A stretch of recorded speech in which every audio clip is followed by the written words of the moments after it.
Welcome again to Can We Have a Conversation?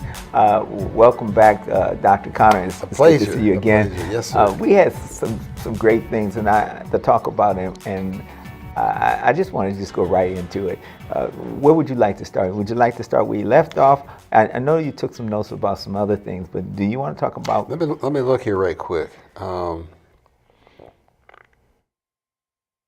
Yeah, let me start with looking at young men becoming adult men. Mm-hmm. There's a need to have the conversation, finding out what the young men think adulthood is about. Mm-hmm. Not fatherhood just yet, but what is adulthood is about? What are the tools? What are the activities you engage in?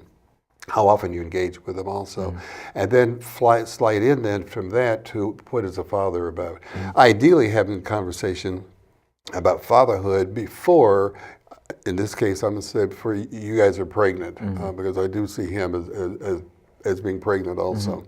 But have some conversation then. And is there anybody where you can ask questions? Are there any places you can go to get information? Is he close to any males in the family?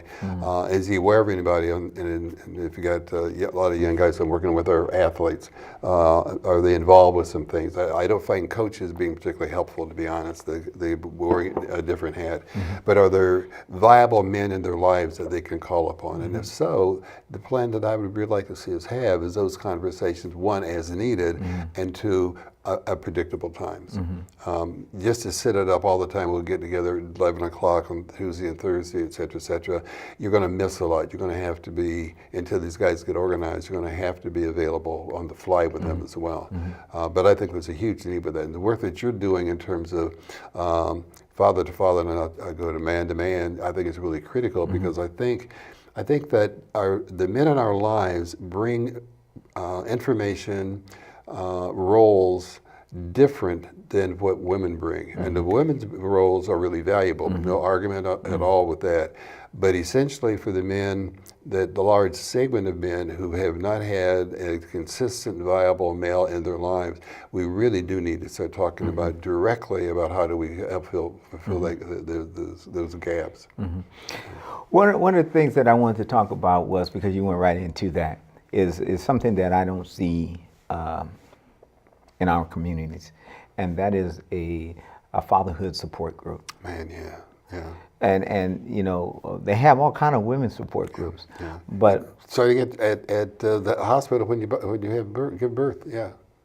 And so we kind of talked about that. Would you talk about that? Because I think that plays a part of a father being engaged with his son or daughter at a young age. Yes. You know, to begin to lay that foundation. And have some support, because let's just say that there's a father that has a child but doesn't know how to be a father, doesn't know how to be a parent, and so they feel alone, and the people that they know are not really good fathers, or not good role models, or not good mentors, and so to be able to have some kind of support group for those kind of young men. Oh man, yeah, you're into something really important here. I've not put a lot of time into this, but I looked at the OBGYNs in the Oakland area and went by, I was accompanying my wife for an appointment, and I figured let me ask if I could have 5 minutes of her appointment, because I asked that very question.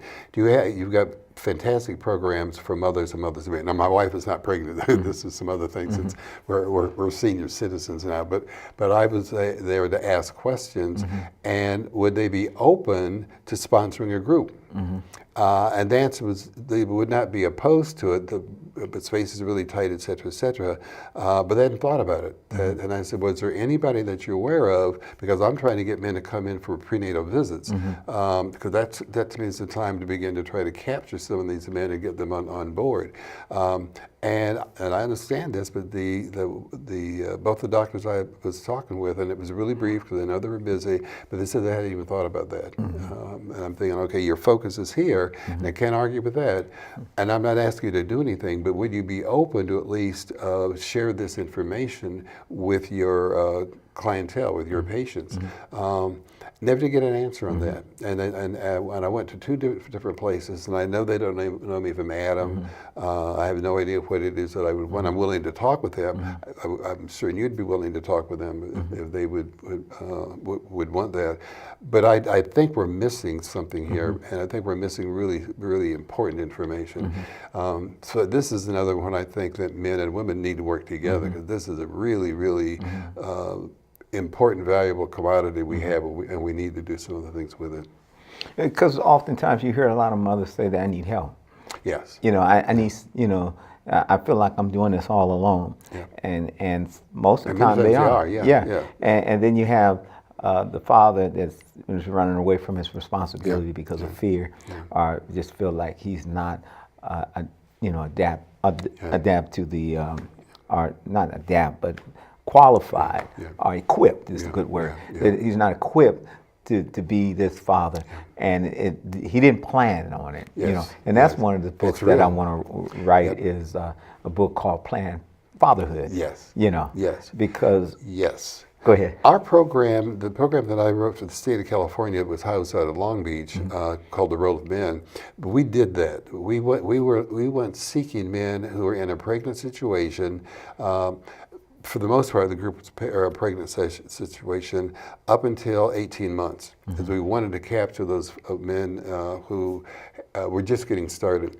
We wanted to have spots available for those men who are not pregnant right now, and then we wanted another group in the class of those guys who had kids who were a bit older, i.e. preteens. And we'd run this group together. And for the most part, what we talked about were activities where they could engage to get closer to their children. The behavior for an 18-month-old child is one thing, which they would exhibit and how you would respond to, versus a 13-year-old. But the guy sitting in the room could learn from that 13-year-old dad as well. So in many ways it worked. And then the dads of the 13-year-old could talk about their experiences with this toddler, this infant, etc. So we could kind of go back and forth and interact. We actually had the program going for several years, and it really did work. I mean, it changed. That was not the entire purpose, but it did work. But we had developed a curriculum for that. What specifically you talk about, with whom and how, and why do you follow up later on? And I think most of the guys were surprised of the longevity, the work that goes into it, because it's not just a one-shot deal. It was ongoing, but it worked out great. And the reason why I say this is because I think it's so vitally important, and I'll tell you why. Is because a father can be in an environment like that and understand that there's other fathers that feel like them. Absolutely. There's a lot of fathers that feel like they're not equipped. There's a lot of fathers that feel like, you know, they don't know what to do, and so they share this fear, or they share this inadequacy. This is anxiety, you know, and so it's okay to feel that. That's normal. That's normal. So now what do? Now you have, the Bible says as men sharpen one another, you know, iron sharpens iron. As one brother sharpens the countenance of another. That's what this is all about. Right, absolutely. Brothers sharpen one another. That's right. In parenting and fatherhood, and to share ideas and even faults and failures, in order so that they can say, you know what, even though I feel inadequate, even though I feel like I'm not equipped, but I still am in a support group that is helping me become a better father. And you're helping others through the lessons you bring to the place. So it is kind of an interactive activity that's ongoing, and it really is very nurturing. I found that the men really were into it. They were comfortable saying they were not sure. They were comfortable being willing to try some things between the next meeting. Maybe if you hold your child like this, or you do this, try this, see what happens. You're a tall man, could you sit down and get eye contact with your baby? You don't have to stand over the baby. Let us know how that felt for you, and how did your child respond. And they would go home and try this stuff and see what was going on. And they often would come back with other modifications of it. That didn't work, but this did. That's what we're talking about. None of us here Yes. have all the answers. Yes. Tell us what works for you. And this would help also when it comes with the other parent, That's right. because some of the guys can share the stories of how this helped. You know, when I was working with the mother, this worked for me. Yes, You know yes. what? I had that same similar problem, but it worked itself out. Yes, It- yes, yes. That's what you want because they have each other support system. All of us who have made some growth in our lives have not done this alone. So there's any number of folks that have been willing to take us on, simply asking other people to do the same thing. And in many ways, your program, if there was some funding out there, that your program could be really, really powerful with that. Because I really do believe the way you approach this is you would grow the program. All you need is the support and the funding to get it done. And because clearly you'd have to hire other people, there'd have to be some other yous in here to Absolutely. do some things. But if we're going to be serious about engaging fathers, engaging particularly this cohort of fathers, we need you. We need people like you to be there to do it. And for me, there's no reason for it not to happen. This is too valuable to lose. You know, this is good. I want to talk about. It's kind of a difficult conversation, but we're having. You know, being that we in California is supposed to be a liberal state, and that everybody's open to change, and there's plenty of money. Yeah, You know, yes. so we don't have to worry about the money. Absolutely. But it seems like I have people that's more interested in man to man in other states than California. Now that's a surprise to me in this one way, that California prides itself on being out front. Now this may be a temporary thing, but it may be. It's hard for me not to see this as a direct assault on black men. That clearly, in other states and other situations, California is, I think, way ahead of other situations. I don't see California's treatment of young black males, either in the legal systems, school systems, etc., being that very enlightened, as being really problematic. And that might be what we're talking about, because it is problematic. And it's sad to me because it shouldn't be, shouldn't have to be. I can't think of anything that where black males were involved with, and it worked, that other populations did not come out ahead with that. In many ways, even more so than the black community came out ahead. So if we take a step up, everybody else takes 4 steps up. So as we move, everybody moves. That doesn't happen Right. with other populations. Yes. So all that to say is that if people invested in black folk in California to better their educational activities, et cetera, that I would believe that would spill over to other populations. It certainly has in the past. And it doesn't happen with black folks. If other people are getting ahead, in many ways they're skipping over us, yeah. One of the things, and this is a conversation that we will talk, because it you know, it's been Philadelphia, New Jersey, and Florida that's saying, you know, we need man to man there, but California's not saying. But the people that are in California that's saying is those that's incarcerated. Yeah. Now we're working with, you know, trying to help fathers be more engaged with their sons and daughters while they're incarcerated, particularly those that are coming out of, and helping them with the reentry program. So they already have a date. It might be 20 years from now, it might be 15 years, but they're establishing a relationship with their children while they're incarcerated. Yes. And so it's not like it's 20 years that go by and they haven't seen their father. Right. But they're actually being engaged with the mother and the father. And the mother understands, yes, he made a bad decision at a young age. Some would say, but I'm going to still let the children see him. Yeah. Others would say, no, he made a bad mistake, and is a bad influence on the child. Yes. You know, so those are things you have to work through. But what do you think about these fathers that are incarcerated and made a bad decision, that have children, and that they haven't had contact with these children in about 15, 20 years? My concern is that we need to see this problem, and it's a huge problem, differently. And it'd be nice if some of those guys made either a lesser problem at that point in time, didn't do the extreme, they got all this time and did other things, or bypassed altogether. I'm mixed with what this is about. The idea of only seeing my father incarcerated, locked up, etc., and I got 15, 18 years of that, I find myself wondering the impact on this young man. I also find it interesting that we're willing to do some things for those kids, young men, once they're incarcerated, that we're not willing to do before incarceration. And I really had trouble with that. It's almost like the kids will want to get some help doing some activities, and the answer is no, no, no, no. But if you go to jail, we'll get you those activities. So why don't we make these opportunities available when they're in the 3rd grade and 4th grade and 5th grade, etc.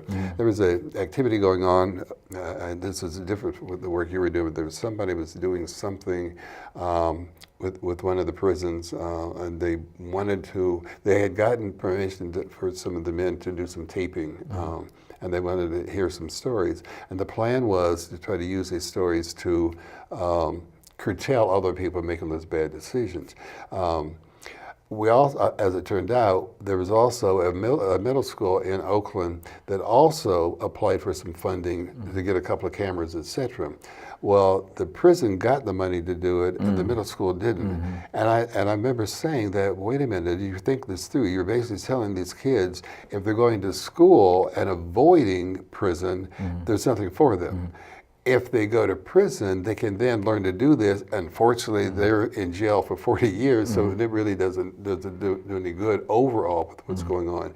And maybe we need to have another conversation about this.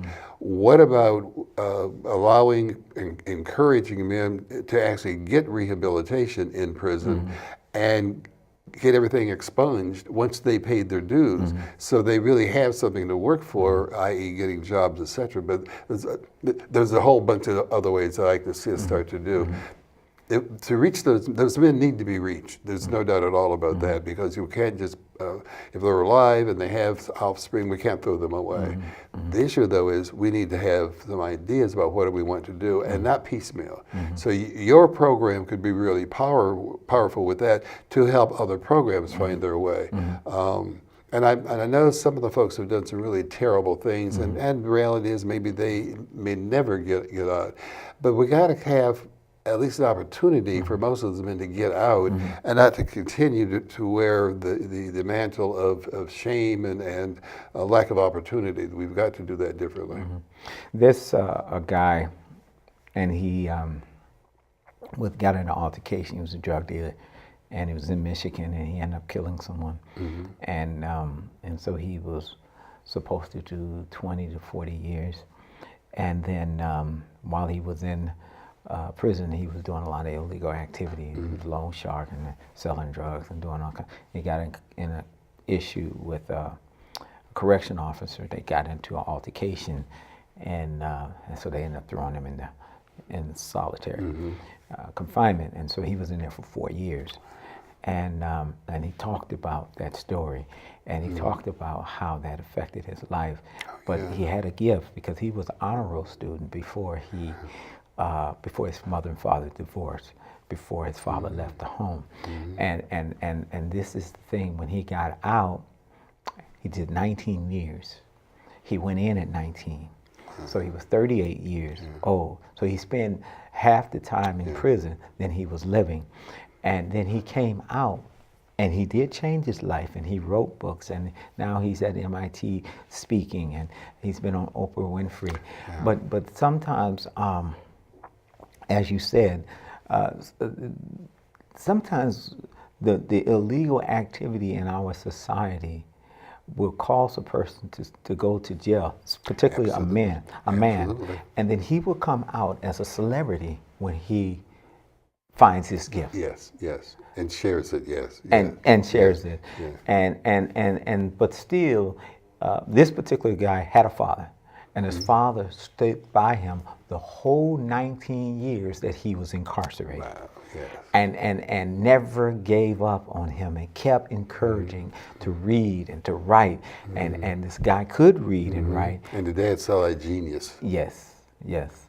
And so I I just love that. Yeah. If those men in jail could get some training. So I saw them reading at the third grade level at a point in time, and in a very short period of time, they pull a Malcolm X on you so they can read at a very high level. Now they start letting their gifts come out, etc.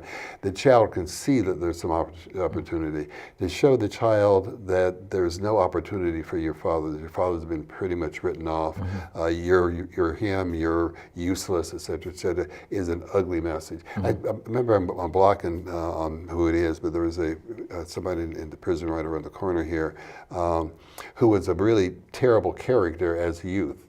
But he found his way to start working with young people while he was there. And some 18 years after incarceration, then they put him to death. Now, that's not the same person that did all that dirt. If you're going to do something, do it then in context.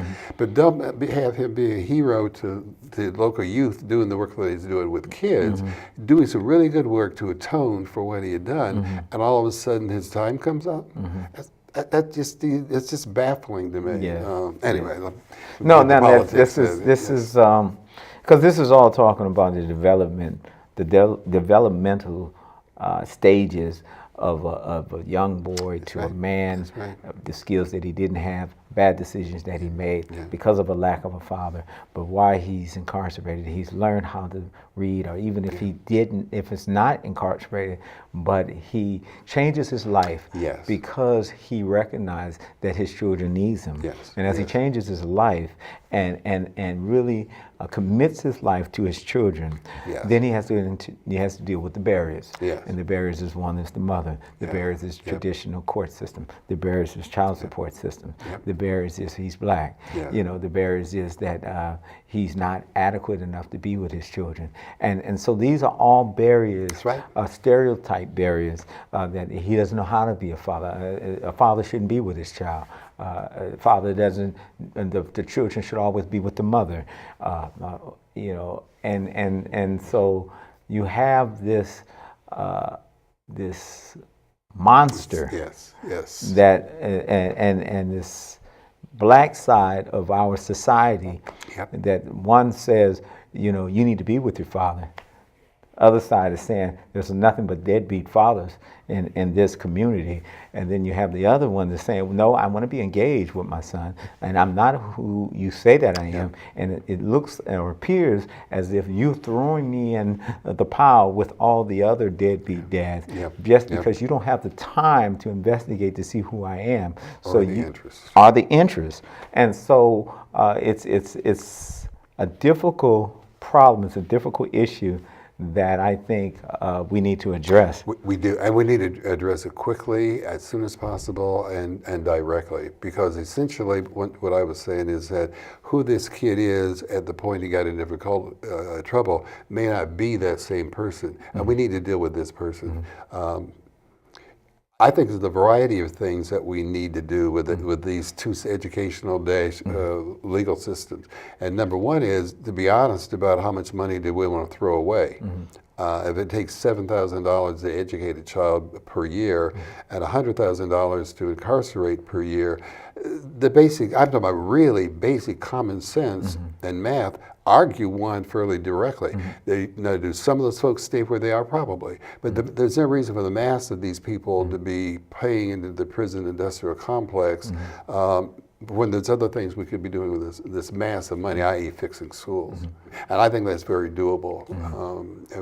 I think we really need to move away from the punitive approach. And for those guys who want a second chance, I think we need to do that. Well, again, thank you so much for being on our show. Goes fast. It really does, but that just means that we have to have you back again. There you go. We've got a thing on here. Yes, thank sir. you very much. Thank you for coming again. Well, again, thank you for visiting us on Can We Have a Conversation. As you can see, there's a lot of work that we have to do in the African American community and even in our country. I mean, this is not something that is just happening in California, but it's all through the world. I've talked to some people from Uganda. I've talked to the people from Norway. I've talked to people from London. This is an issue that is happening everywhere in the world. Fatherhood is a major crisis, and that we need to address this crisis. And I'm hoping that you hear, you may be a young father, and you're saying, you know what, this is very good information. It's helping me. It's giving me hope to believe that I still have an opportunity. I'm going to be persistent. I'm going to be consistent. I'm going to make sure that I play an important role in my children's life, regardless of the barriers. I'm going to make sure that my children see me and that I love them.